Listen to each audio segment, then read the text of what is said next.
The movie opens deep in the forest, where a woman named Drasa jolts awake at the distant roar of an approaching plane. Without hesitation, she grabs her sniper rifle, eyes locked on the sky.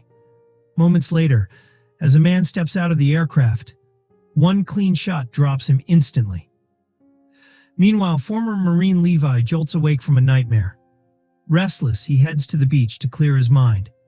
At sunrise, his phone buzzes.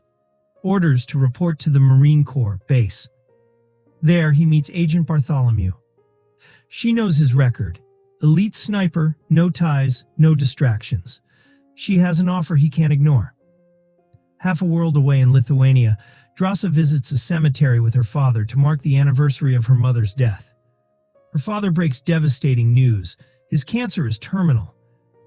And if death doesn't come before February 14th, he'll make sure he joins his wife on Valentine's Day. Cut to September. Levi wakes in a military transport, groggy from anesthesia. A soldier greets him, but her answers are tight-lipped. She strips him of all personal belongings and tells him they're entering a no-fly zone. It's time to jump. No questions. Just follow orders.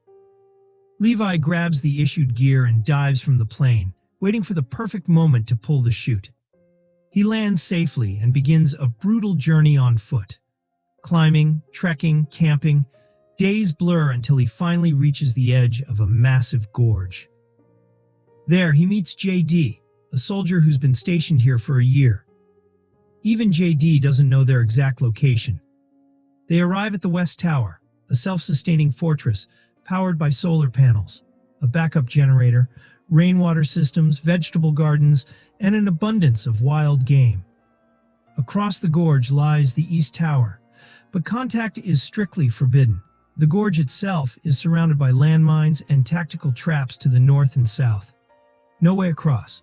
JD lays out the mission. Every day, Levi must walk the western rim and reload the auto turrets placed every 600 meters. He'll check the containment fence, inspect suspended mines, and maintain cloakers, devices that jam satellite detection to keep this place off the map. There's no communication with the outside world, only a radio check-in every 30 days. In case of emergency, there's one option, a panic button that activates the stray dog protocol. What happens then? Even JD doesn't know. Levi's mission is clear. Nothing from inside the gorge gets out. Sounds insane, until JD mentions what the guards call the Hollow Men, creatures that screech in the darkness. Back in the late 1940s, 3 battalions were sent in. None returned. Since then, the military has focused on one thing: containment. Later, JD leaves the tower, making the long trek to the extraction point. A chopper picks him up by rope. A soldier aboard asks for his ID. JD gives the password. A single shot rings out. The soldier executes him on the spot, and his body is dumped in the mountains below. A month passes. Levi's settled into his new life. Tedious, silent routine. He patrols the perimeter, maintains the systems, and checks in over radio. The voice on the other end never lingers. Just one question. Everything fine? Then silence. While tending the garden, Levi spots movement across the gorge. It's the East Tower. He grabs his binoculars. And there she is, Drasa, chopping wood. She notices him too, but says nothing. Just turns away. One stormy night, Levi wakes in a panic. A nightmare. Shattered glass on the floor. Gun in hand, heart racing, he thinks it's an attack.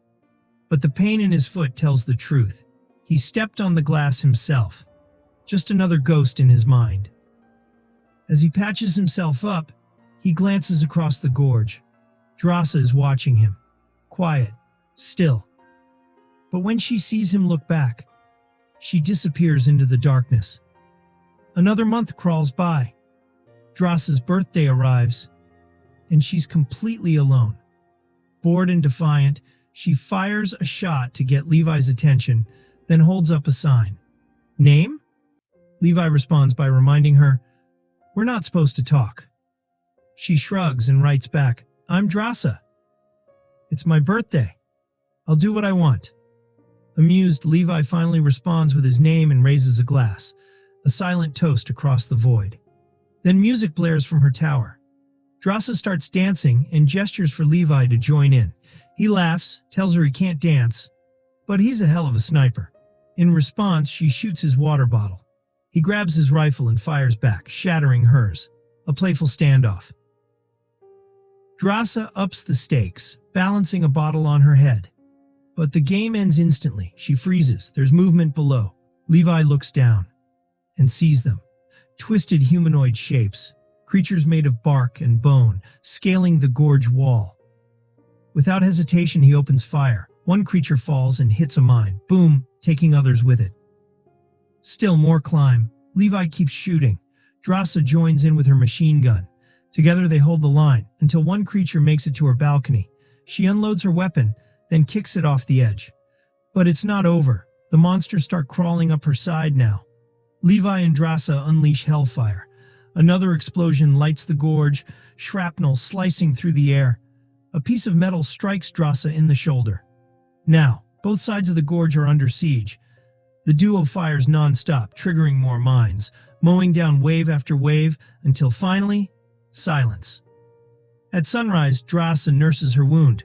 Smiling through the pain, she tells Levi, "Best birthday ever." He heads down to repair the damage and replace the mines. Business as usual. But then something unexpected. A drone. It zips out of the gorge and vanishes into the sky. By December, Levi sets up a makeshift Christmas tree, just lights strung around a forest pine. A message for Drasa hangs nearby. From then on, they begin to share little moments. Snowmen with each other's names, games of chess, banging on pots like drums. Their own quiet world. February 14th. Drasa sits crying, clutching a family photo. Levi asks why she skipped patrol. Her voice is fragile. "Just having a hard day. I wish you could be here." Levi doesn't answer. Instead, he gets to work. Using tools from the armory, he builds a makeshift launcher and fires a rocket across the gorge. It lands in a tree and sparks a fire, but Drasa rushes to extinguish it. That's when she sees it, a rope trailing from the rocket. She ties it tight, runs back to her tower, and finds Levi on the other side, waiting, asking her to dinner. He slides down the rope, but halfway across, he gets stuck. Hanging in the air, gripping tight, he powers forward, hand over hand. Eventually, he makes it. Breathless, but smiling, he hands her flowers. Drasa smirks. Levi reeks from all the action. He laughs and heads for a shower. While he's washing off the sweat, she swipes his uniform and leaves behind fresh clothes from someone who didn't make it. That night, over dinner, they finally talk. About mercenary life, about the toll it takes. The silence between them breaks and turns into something more. They dance. They kiss. And under the quiet glow of the tower lights, they fall into each other. By morning, it's time for Levi to head back. He hooks onto the rope and begins sliding across the gorge. But before he reaches the other side, an explosion rocks the air. The Hollow Men are back. They've triggered a mine. The blast severs the rope. Levi plummets. Mid-fall, he deploys his parachute just in time. From her tower, Drasa scrambles, grabbing weapons, a chute of her own, and leaps into the abyss. She falls for miles before crashing into a river below. Her parachute snags on a rock. She cuts free, but the current is merciless. A jagged rock slams into her side, and she loses her auto-ascender. Struggling, she grabs onto a cluster of tree roots and pulls herself ashore. Elsewhere, Levi dangles unconscious in a tree. A nearby branch twitches and moves. It's not a branch. It's one of them. The monster creeps closer until Levi's eyes snap open. He unloads his pistol and untangles himself mid-fire. He crashes to the ground, into what looks like mud. But it isn't mud. It's a mouth. A creature beneath the surface latches onto him, thick adhesive pulling him down as its jaws begin to close. Just when all seems lost, gunfire erupts. Drasa. She unloads on the monster, slices Levi free with her knife, and pulls him to safety. They regroup and head for the rope, but screeches slice through the air. Two hollow men arrive, mounted on nightmarish tree-like horses. They charge. One leaps off and tackles Drasa. She counters with a knife to the neck and finishes it with a bullet to the face.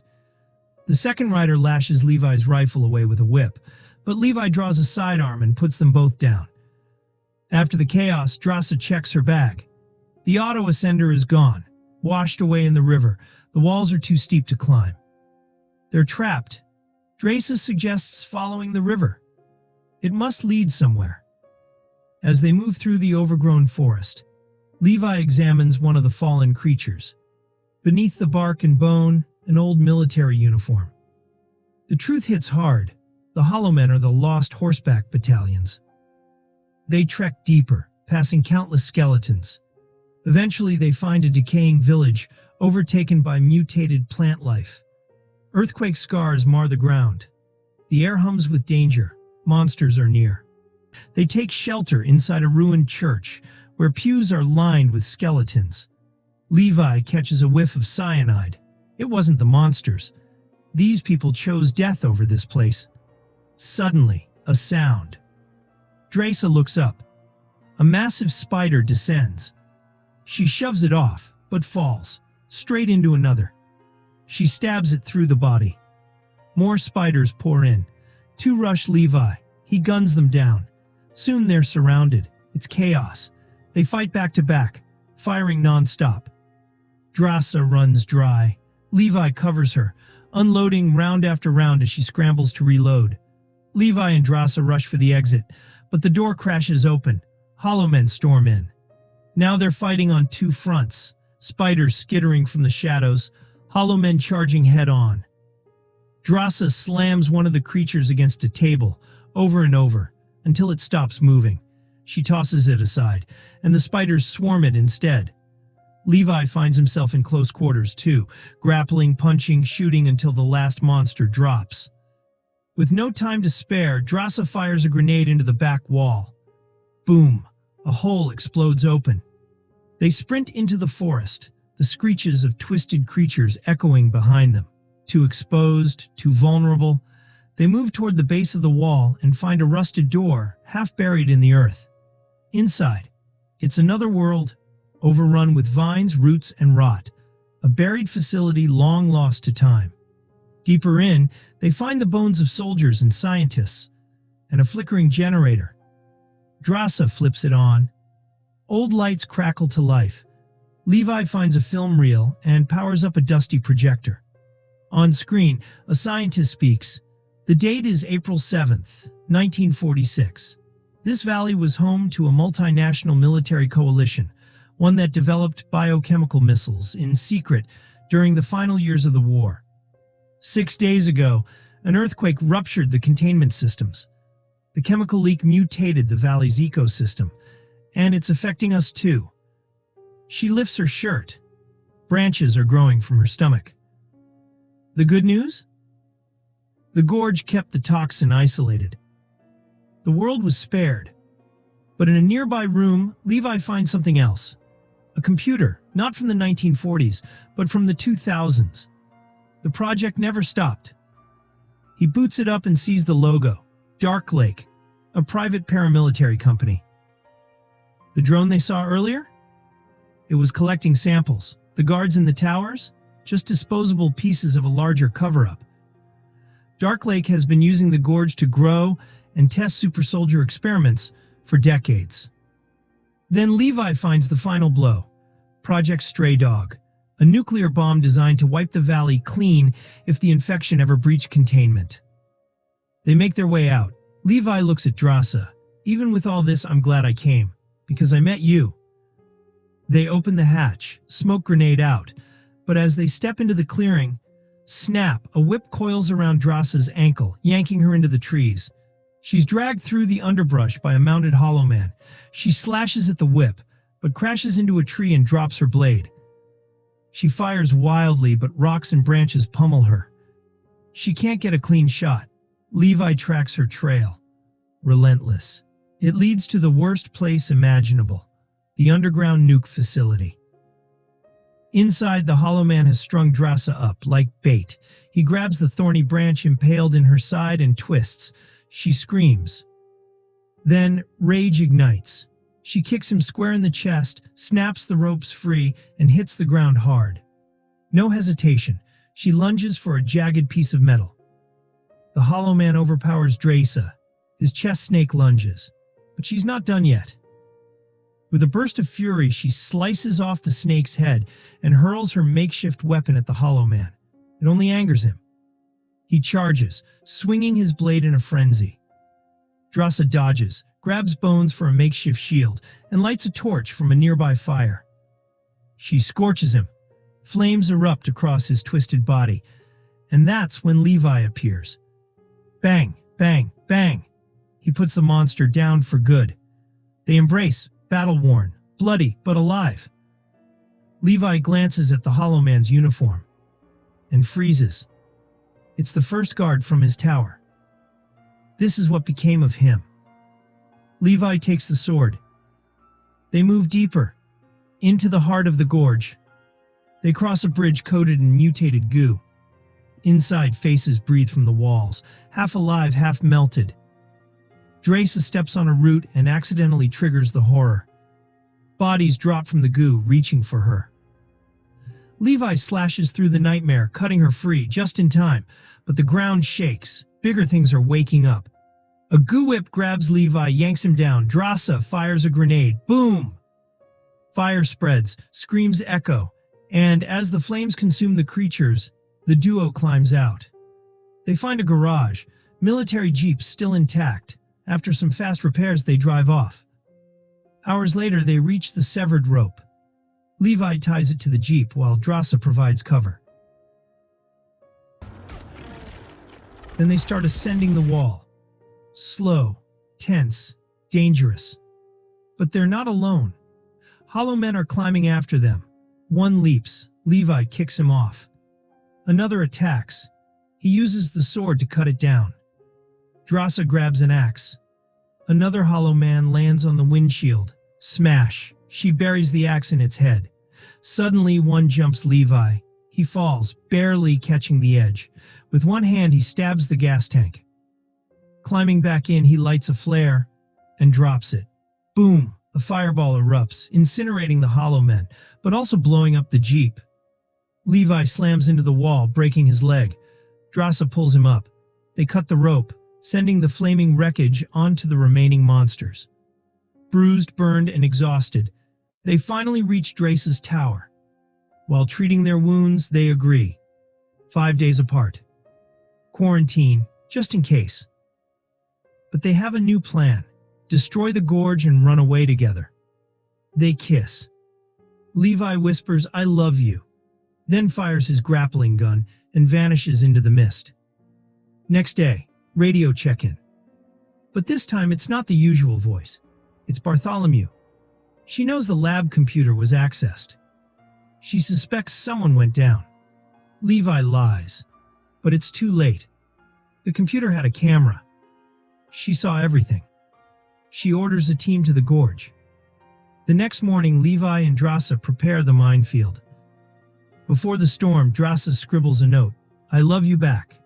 Then, blades in the sky, a helicopter, troops land, the towers are empty. Drones are launched, the chase begins. Levi and Drasa sprint through the forest, dodging gunfire, shooting back. They're hit, but keep moving. They reach a high ridge, sniper positions ready, and then, boom. Mines detonate in a perfect chain reaction. Cloakers burst into flame. The gorge is exposed. And just like that, Stray Dog Protocol activates. A nuclear bomb is launched. Bartholomew's helicopter scrambles to escape, but the explosion overtakes them. Flames, fire, annihilation. Levi's thrown off a cliff, plummeting into a river. Drasa survives. She hides in a cave. Days pass, then weeks. No sign of Levi. 1 month later in France, Drasa is working as a waitress. Life is quiet until she sees him. Levi, limping, scarred, alive. He sits at a table, smiling softly. She runs to him. They kiss. No more missions, no more war, just them.